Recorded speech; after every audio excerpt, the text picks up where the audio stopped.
Imagine being a part of the church, unified and empowered, that it changes lives daily.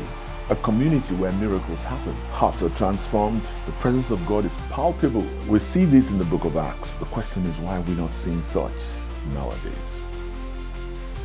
In this study, I want us to look into some things that would help us to really build up the kind of church that Jesus said he would build. Because in Matthew 16, from verse 16, Simon Peter answered and said, "You are the Christ, Son of the living God." And Jesus answered and said to him, "Blessed are you, Simon Bar-Jonah, for flesh and blood has not revealed this to you, but my Father who is in heaven. And also I say to you that you are Peter, and on this rock I'll build my church, and the gates of Hades shall not prevail against it. And I'll give you the keys of the kingdom of heaven. And whatever you bind on earth shall be bound in heaven. Whatever you loose on earth shall be loosed in heaven." So the question I've always asked myself is that the church that Jesus had in mind when he said, "I will build my church," we see a picture of that church in the book of Acts. But the church we see today does not seem to reflect as much power, as much grace, as much unity. Part of it is because of the dark ages, like history has it. And there's been a restoration, a gradual restoration of what had been lost. And I think as we get to the end of time, God wants to restore fully so that we can see the church that Jesus had in mind when he said, "I will build my church." And that's why I call it restoration of apostolic Christianity. What do I mean by that? When Jesus was saying to Peter, "On this rock I'll build my church," he was talking about the revelation of himself. Peter said, "You are the Christ, the Son of the living God." And Jesus said to him, "On this rock I'll build my church." So the real rock is the revelation of Jesus Christ. A revelation of who he is, revelation of what he stands for, and revelation of what he came to accomplish for the human race. But we need to just press in and be exactly the kind of church that Jesus had in mind. He said, "The gates of Hades shall not prevail against us." He said, "Whatever we bind on earth shall be bound in heaven." He said he gives us the keys of the kingdom of God. Wow. He has said it, and as far as he's concerned, it is available. But we need to position ourselves to make it happen in our own personal lives. We need to position ourselves to experience what he said he has made available. It's like when people talk about healing. Some people believe that God promised us healing in the Bible. But the truth of the matter is God didn't promise healing. He told us what has been done. He bore our sicknesses, bore our diseases, and by his stripes we are healed. So it's not a promise, it's something that has been done. As far as heaven is concerned, healing is already done. But how do we position ourselves for that healing to take place in our lives? That's the big question. How do we position ourselves for the church that Jesus had in mind when he said, "I will build my church on the revelation of his name, and you will give us the keys of the kingdom"? And he has given us those keys, by the way. And whatever we bind on earth shall be bound in heaven. Whatever we loose on earth shall be loosed in heaven. These are the things that always affect my own thinking when I think about the church at large. When I think about individual believers who are not experiencing the power of God, thinking that God is holding it back from them, or thinking that, maybe what they did was wrong, or something that they have not done right is what is making God prevent some things from happening in their lives. A lot of people have all kinds of thoughts going on through their minds because the revelation that God wants us to have is been lost to some extent.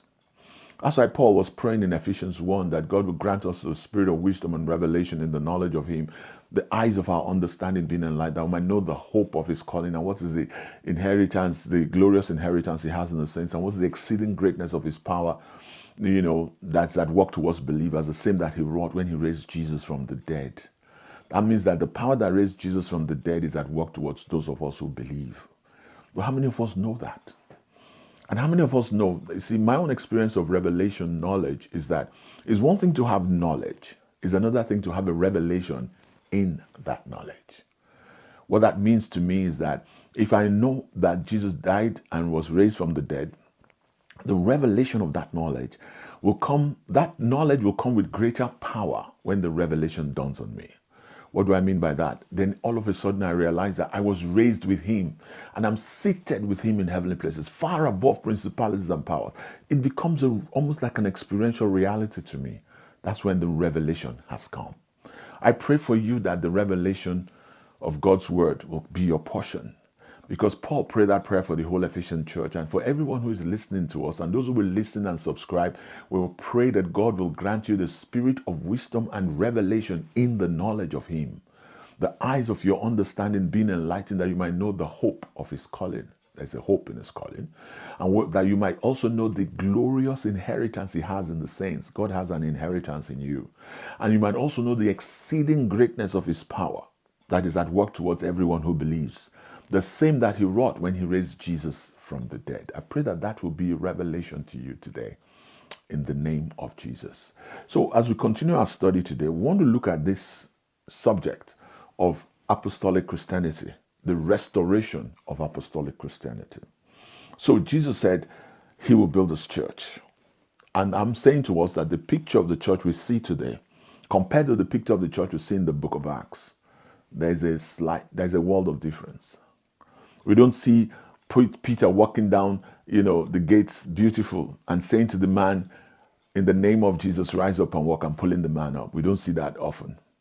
And some people will say, well, because he was an apostle. No, when they asked him, he didn't say, it was my apostolic grace and power. He said, faith in that name of Jesus made this man whole.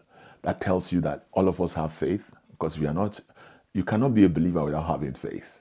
But the question has been, how come we do not develop our faith in the name of Jesus, our faith in the Word of God, our faith in the blood of Jesus? Many people have not consciously developed their faith in these things. They just have a general faith. And that's why Peter said it was faith in that name.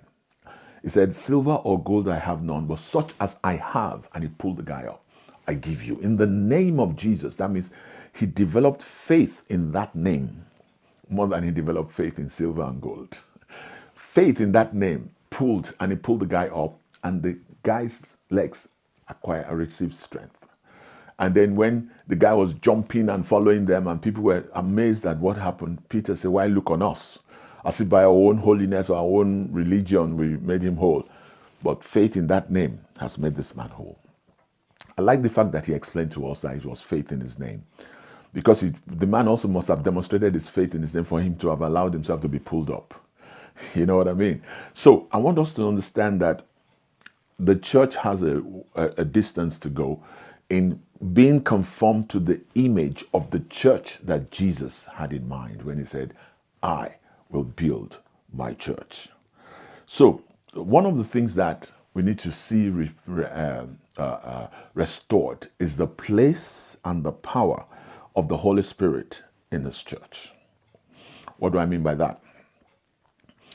We need to understand that every truth that is restored, not just a truth that, the truth is this, the Bible says this, the Bible says no. It has to be restored with revelation power. It has to be restored and become a practice in the church. It has to be restored and we can birth things in the realm of the Spirit. If I know, for instance, that the power of God is necessary or is needed in my life, I should spend the time in prayer, because power, one of the easiest way to generate power is prayer. And that's why the early church, you heard the Acts of the Apostles, they said, and we'll give ourselves to prayer and the ministry of the word. So they were conscious that it's not enough to serve at tables alone. The apostles said, let's separate ourselves and give ourselves to prayer and the ministry of the word.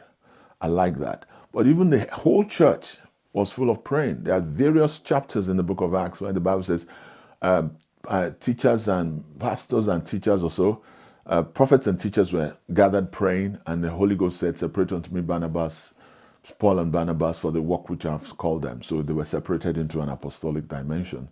But if you see that a lot of praying was going on in the early church, they did not play with their prayer life. So in the next series we're going to cover, I'll be talking to us about prayer majorly, and I'll be looking at what hinders our prayers. Part of it is our sin consciousness. Part of it is our lack of faith in the name of Jesus. Part of it is our lack of faith in what has been made available to us in Christ.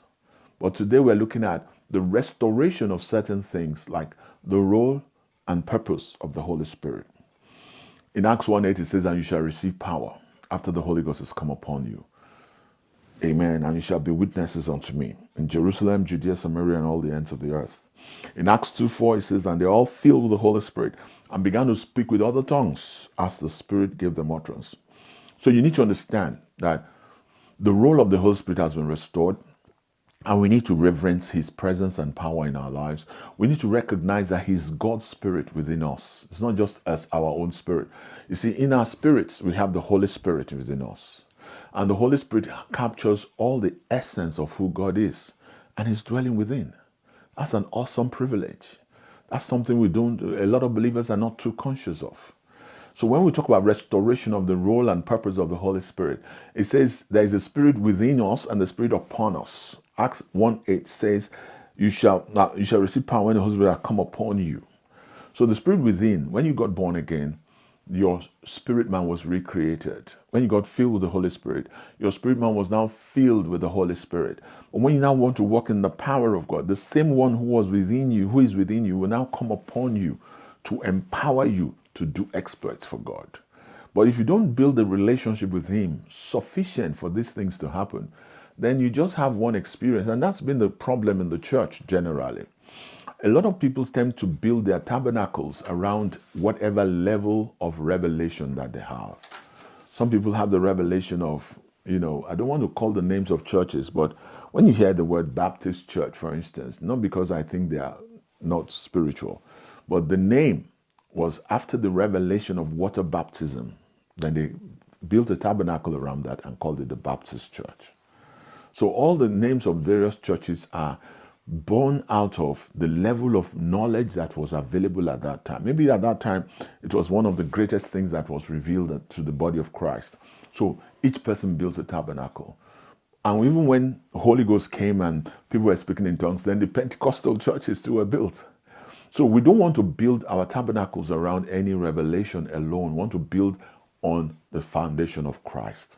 And in building on the foundation of Christ, we need to let all the truth that has been restored be part of us. So we are baptized, we're speaking in tongues, and we have all kinds of things revealed to us. Even the fivefold ministry gifts have been revealed. The evangelists, pastors, apostles, prophets, evangelists, pastors, and teachers, fivefold. But some people do not even know that they exist, so they don't know which one is which. And even in the infilling of the Holy Spirit, the gifts of the Spirit too have been restored. Word of wisdom, word of knowledge, gifts of faith, working of miracles. All those things are available by the same Spirit that is in every one of us. But because many are not cooperating with him, so they do not know when he wants to operate through them for those gifts to be in manifestation. Let me give an example. When you're praying for somebody, and then the thought occurs to you to pray along a certain line, especially when you're praying in the Spirit, that could be a word of wisdom or a word of knowledge to help you pray accurately for that person. But because people have not been so taught and trained, so we don't know how to cooperate with the Holy Spirit. The general knowledge of God that is prevalent around people is that God is one that we ask to give us things. And because people are always looking for things that they need, they don't know that God is not just a giver of things alone. He is, but he also wants you to fellowship with him so you can get to know him. He wants you to fellowship with him so you can understand your purpose. The purpose for which he puts you on earth. He wants you to fellowship with him so you can understand the quality of life he wants you to live. He wants you to fellowship with him so you can understand the dimension of power that he has created for you to function in. But if you don't take the time to fellowship, how would you know these things? So we're going to be looking at the restoration of apostolic Christianity. It doesn't just come overnight. We're going to take each area, like the Holy Spirit and his gifts. We're going to take each area, the fivefold ministry gifts. We're going to take each area, kingdom-mindedness. We're going to take each area and look at unity amongst the believers and things like that. And we're going to now function with the prayer of boldness. These are the things you see. These are all the ingredients you see in the book of Acts. And I'm praying that God will give you a hunger and a thirst, a desire to see God's will done on earth and to see your own role in doing his will. I hope you know that every believer listening to this, God has a part for you to play in the fulfillment of his plans and purposes for this planet. And you and I need to wake up to that. But because time has gone, And I just can encourage you to listen to our other recordings on this matter, and subscribe, share, and what have you, like and register your interest and all that, so that we can together in subsequent recordings go deeper into this apostolic Christianity, because I want to see the will of God done on earth. Jesus said, I will build my church and the gates of Hades shall not prevail. And we see the picture in the book of Acts. Let's have that replay itself in our days today. Do you have the hunger for that? If you do, then subscribe to this and let us hear from you. Send us an email. Let us know how much this has blessed you. Until I come your way again, this is Reverend Kola Ewuosho saying, God bless you real good. Stay strong in the Lord and step out in faith and boldness. In Jesus' name, amen.